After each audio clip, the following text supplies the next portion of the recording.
தம்பி தம்பி தம்பி கொஞ்சம் நிறுத்துப்பா. என்னண்ணா என்ன ஆச்சு? என்ன ஆட்டோ நின்று போச்சாண்ணா? அது ஒண்ணு இல்லப்பா, நான் இப்படி போறேன், நீ இப்படி போய் விட்டுறேன். ரொம்ப நன்றி நான் சவாரி குத்துதுக்கு. அமுச்சு நான் பாத்துக்கிறேன். எப்பா அந்தாண்டா எப்பா நன்றி சொன்னோம். வாங்க வாங்க ஏறிக்கிங்க.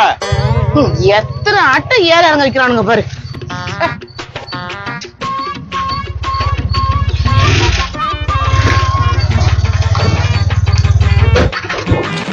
என்ன ஆஃப் ஆயிடுச்சு திடீர்னு?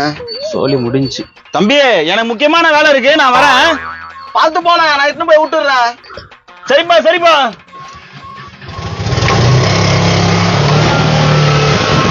என்ன இப்ப ஸ்டார்ட் ஆகி போகுது? நீ இறங்கிட்டல, அதான் ஸ்டார்ட் ஆகி போகுது. என்னது இறங்கிட்டா ஸ்டார்ட் ஆகி போதா? இப்ப இது 3வது ஆட்டோ. இன்னைக்குள்ள 30 ஆட்டோ ஏறுவோம், போட அது இறங்கிடுவோம். என்னயா சொல்ற? என் பொண்ணாடிக்கிறாள, அவன் ஆட்டோ வெளியே ஏறி உட்காந்தானா அந்த ஆட்டோ குட்டி சேவரு, அவ்வளவுதான். யோ அவ்வளவுதான் நீ. ஏமா தாயே கொஞ்சம் ஆட்டோ விட்டு இறங்குறியா? ஆஹா நான் இறங்க வேண்டாம். ஐயோ ஏமா ஆட்டோவே ஆடுது. என்னப்பா ஆட்டோ ஆடினதுக்கு இப்படி பேசுற? ஒரு நாள் என் பொண்ணாட்டி உட்காந்து ஆட்டோவே தரமட்டமா ஆயிடுச்சு தெரியுமா? அரைமட்டமா ஆயிடுச்சா? என்ன ஆச்சு? அவ்வளவுதான் போயிட்டான். ஐயோ குழந்தை சார் வாங்க போயிடலாம். ஓடியாந்துரு ஓடியாந்துரு. அப்பா போயிட்டாங்க. தப்பிச்சுண்டா சாமி.